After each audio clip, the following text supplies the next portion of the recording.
ఉన్న బంగారాన్ని విడిపించి ఆ రోజు ఆన్లైన్ రేటుకే మేము కొంటాం. Sharma gold company.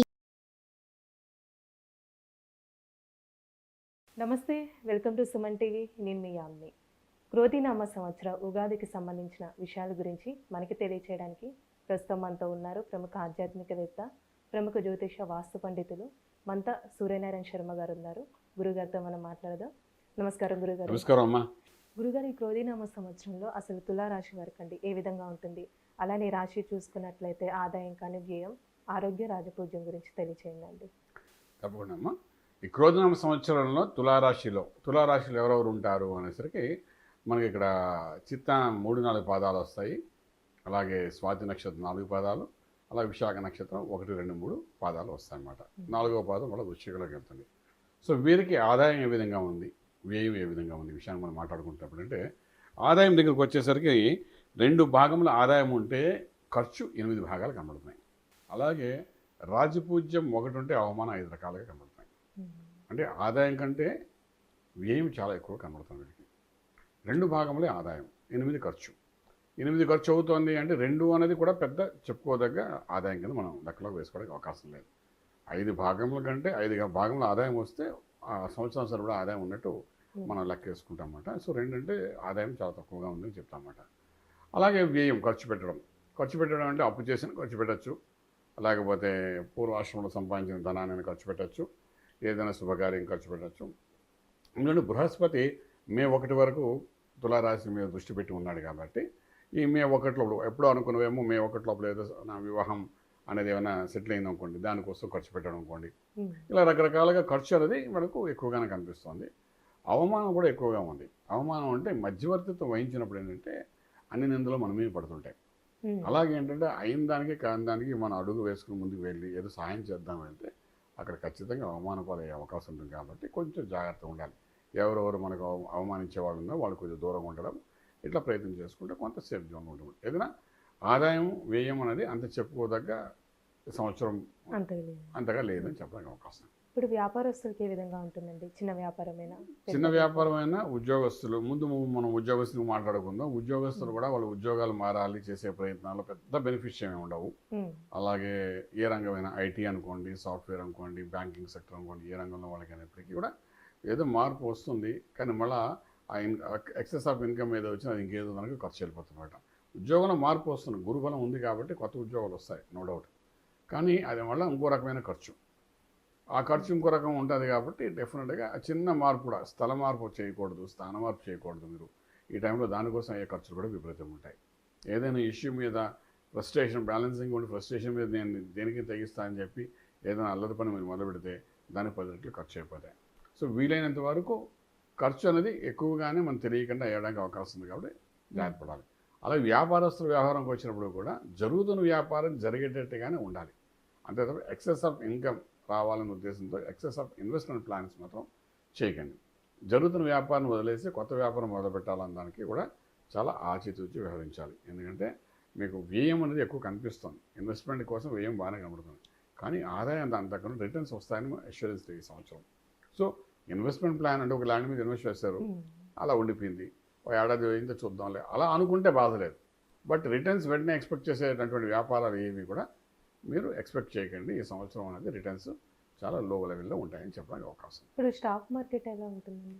ట్రేడింగ్ అనేది చేసుకోవచ్చమ్మా, నో ప్రాబ్లం. ట్రేడింగ్ ఐరన్ కోరు, steel, crude oil, petrol bunks అంటే హెచ్పిసిఎల్, ఐఓసి లాంటి వాటి మీద ట్రేడింగ్ చేయడం కానీ, అలాగే స్క్రాప్ బిజినెస్ చేయడం కానీ వీటి మీద వెళ్ళచ్చు. ఆటోమొబైల్స్ వాటి మీద ట్రేడింగ్ చేయొచ్చు.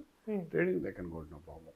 ఇప్పుడు వివాహాన్ని విషయానికి వస్తే భార్యాభర్తల మధ్య సంబంధం కానీ సంతానం పరంగా ఏ విధంగా ఉంటుందండి? సంబంధం బాగుంటుందండి. ఎందుకంటే 7వ ఇంట్లో గురుడు ఉన్నాడు కాబట్టి ప్రస్తుతానికి ఉన్న పరిస్థితి ప్రకారం మే 1 వరకు గురువు యొక్క అనుగ్రహం ఉంది కాబట్టి ఇది లాస్ట్ 1 ఇయర్ నుండి ఉంది కాబట్టి relation with wife and husband అనేది బాగానే ఉంటుంది, అంతేం వరి అవ్వట్లేదు. ఇక వివాహ వ్యవస్థ కోసం ఏమైనా పెండింగ్ వర్క్స్ ఉంటే కంప్లీట్ చేసుకోవచ్చు, అది బాగుంటుంది. అలాగే ద్వితీయ వివాహం కోసం చేసే ప్రయత్నాల్లో కూడా సక్సెస్ఫుల్ అవుతారు. ఈ మే జూన్ వరకు దానికి కావాల్సిన మాట అనుకోవడం కూడా జరిగే అవకాశం ఉంటాయి. శుభవార్తలు వింటారు. Relation between wife and husband బాగానే ఉంటుంది. ఇంకా పిల్లల దగ్గరకు వచ్చినప్పుడు అంటే పిల్లల కోసం చేసే ప్రయత్నాలు, పంచంలో శనీశ్వరుడు ఉన్నాడు కాబట్టి కొంచెం డ్రాక్ చేస్తాడు విషయాన్ని. బట్ డెఫినెట్గా అల్టిమేట్లీ సక్సెస్ కూడా చేసుకొచ్చే అవకాశం ఉంది. విద్యార్థులకి ఏ విధంగా ఉంటుందండి? ఇప్పుడు విదేశాలకి వెళ్ళాలనుకుంటున్నారు, ఇప్పుడు అక్కడ ఉన్న వాళ్ళకి కూడా ఎలా ఉంటుందంటారు? విదేశాలకు వెళ్ళి చదువుకోవాలనుకున్న వాళ్ళకి చక్కగా బాగానే ఉంది. బట్ హై ఎక్స్పెక్టేషన్స్ మాత్రం పెట్టుకోకండి ఈ సంవత్సరం. ఎందుకంటే చదువు కోసం వెళ్ళేది చదువు వరకు ఆలోచించండి. ఉద్యోగాలకు మాత్రం అనుకు ప్రయత్నం చేయకండి. చాలామంది చదువు కోసం వెళ్తూ ప్యారలల్గా ఉద్యోగ ప్రయత్నాలు కూడా చేస్తుంటారు. అది దొరకకపోతే ఫ్రస్ట్రేషన్ అవుతుంటారు. ఫస్ట్ ఆఫ్ ఆల్ మీ చదువు అంతా కంప్లీట్ చేసుకోండి. 1 ఇయర్ కోర్సా 2 ఇయర్స్ కోర్సా అంతవరకు ఏదో టచ్ చేయండి అని తప్ప అనవసరంగా ఈ సంవత్సరం ఉద్యోగ ప్రయత్నాలు ఎక్కువగా చేయకండి. వచ్చే సంవత్సరం మంచి ఉద్యోగాలు వస్తే చదువుకునే విద్యార్థులు బాగానే ఉంటుంది. ఉద్యోగం కోసం ప్రయత్నం చేసే వాళ్ళకి మాత్రం కొంచెం బలహీనంగా ఉంది చెప్పచ్చు. అలానే ప్రమోషన్స్ వచ్చే ఛాన్స్ ఉందంటారు? ప్రమోషన్స్ కూడా ఉన్నాయండి. స్టేట్ గవర్నమెంట్లో కానీ సెంట్రల్ గవర్నమెంట్లో కానీ పనిచేసే వాళ్ళకు ఖచ్చితంగా ప్రమోషన్స్ డెవలప్మెంట్స్ అన్నీ ఉంటాయి. ప్రమోషన్ రావడం వేరు, ఆర్థిక బలం పెరగడం వేరు. ప్రమోషన్ హ్యాపీ బాగానే ఉంది. ఇప్పుడు చూడండి, ఒక కలెక్టర్ గారు ఉన్నారు, ఆయనకి కలెక్టర్ అని పేరు నేమ్ ఫేమ్ ప్రమోషన్ బాగానే ఉంటుంది. జాయింట్ కలెక్టర్ అనుకోండి, కలెక్టర్ అయ్యాడంటే బాగానే ఉంటుంది. కానీ ఆర్థికంగా ఎంత డెవలప్ అయింది అని చూస్తే మనకేం పెద్దగా కనిపించదు. So name will be there. అలాగేంటంటే ప్రమోషన్స్ మంచిగా వస్తాయి, దానికి ఈక్వల్గా ఆర్థిక బలం పెరగడానికి అవకాశం తక్కువగా అని చెప్పచ్చు. ఇప్పుడు కోర్టు సమస్యలు అండి, అంటే చాలా రోజుల నుంచి పెండింగ్లో ఉన్న కేసులు ఏ విధంగా ఉంటుందంట రిజల్ట్? పెండింగ్ ఉన్న కేసెస్కి మనకు డిక్లరేషన్స్ అన్నీ అయిపోతాయండి, ప్రాబ్లం లేదు. మన ఫేవర్గానే జరుగుతుంది. అవుట్ ఆఫ్ కోర్ట్ వే అని అవ్వట్లేదు, కోర్టులోనే మన ఫేవర్ జరిగే అవకాశాలు బాగా కనబడుతున్నాయి. భయపడకలేదు దాని గురించి. అదేనా ఇంటి విషయాల్లో కానీ ఇంక వేరే తగాదాలు, స్థలం సంబంధించిన తగాదాలు అనుకోండి, అన్నదమ్ముల మధ్య ఆస్తి పెంపకాల్లో వచ్చే తగాదాలకు సంబంధించిన పేపర్లు ఏంటి, ఇవన్నీ కూడా డిక్లరేషన్ క్లియర్గా వచ్చేస్తుంది.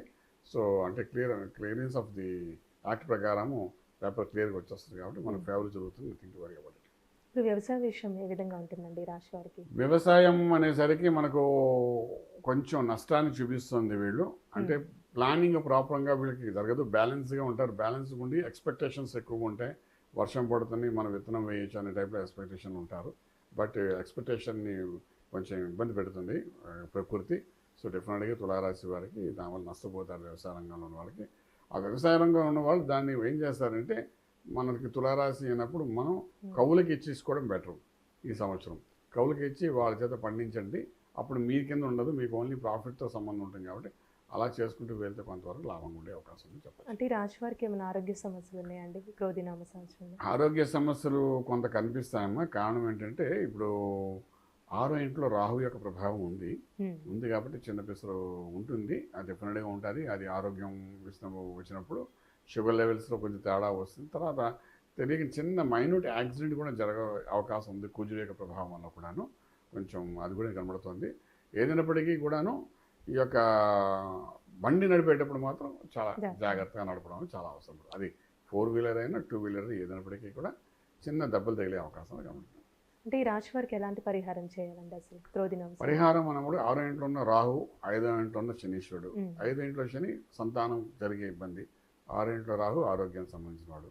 సో రెండింటికి కలిపి మనం ఎప్పుడైతే మనం చేసుకుంటున్నామో శ్రీచక్రార్చన చేసుకుంటే చాలా, అమ్మవారి యొక్క శ్రీచక్రార్చన చేసుకోవడం నెలకు ఒకసారి కానీ, అమ్మవారి యొక్క అభిషేకం చేసుకోవడము, అమ్మవారి యొక్క మన ఉపదేశం ఉన్న వ్యక్తులైతే అమ్మవారి యొక్క మంత్రాన్ని సాధనగా చేసుకుంటూ వెళ్ళడం, ఇలా చేసుకుంటూ వెళ్ళడం వల్ల ఏంటంటే కొంత ఉపశమనం జరుగుతుంది. డెఫినెట్గా కొన్ని ముక్కు అంటే ఇప్పటికి ఏంటంటే చిక్కుముళ్ళు ఎలా ఉంటాయంటే మనకు ఆన్సర్స్ లేని క్వశ్చన్స్లా ఉంటాయి, అందులోనూ సమాధానం దొరికే అవకాశం అయితే ఉంటుంది. తర్వాత అగ్నితత్వంలో కుజుడికి కూడా అయితే అభిషేకం చేస్తామో కుజుడు కూడా సంతోషిస్తాడు అభిషేకం చేసేటప్పుడు. అందుచేత ఎప్పుడైతే కుజుడు సంతోషిస్తాడో, మనకు ఈ సంవత్సరం క్రోధనామ సంవత్సరం కుజుడు రాజు కాబట్టి ఓవరాల్గా కూడా ఏంటంటే రాజ్యం అనేది బాగుంటుంది. రాజ్యం అంటే వాళ్ళ ఇల్లు, వాళ్ళ ఫ్యామిలీ, అది బాగుంటుంది. కాబట్టి అభిషేకం చేసుకుంటూ వెళ్ళండి, డెఫినెట్గా సక్సెస్ అనేది కనబడుతుంది. చాలా చక్కగా తెలియజేస్తారండి, ధన్యవాదాలు. శుభం వ్యాధి. చూసారు కదండి, క్రోధినామ సంవత్సరంలో తులారాశి వారికి ఏ విధంగా ఉంటుంది, అలానే రాశి వారు ఎలాంటి పరిహారం చేసుకోవాలి గురుగారు మనకి తెలియజేశారు కదా. అలానే మీ జాతకానికి సంబంధించి కానీ, మీ ఇంటి వ్యాపార వాస్తుకు సంబంధించి ఎలాంటి విషయాలైనా మీరు తెలుసుకోవాలనుకుంటే స్క్రీన్ మీద కనిపిస్తున్న నెంబర్కి కాల్ చేసి గురుగారిని సంప్రదించవచ్చు. ఇలాంటి మంచి వీడియోస్తో మళ్ళీ ఉంటాను. ధన్యవాదాలు. సుమన్ టీవీలో మీ పర్సనల్ అండ్ బిజినెస్ ప్రమోషన్స్ కోసం కింది నెంబర్కి కాంటాక్ట్ చేయండి.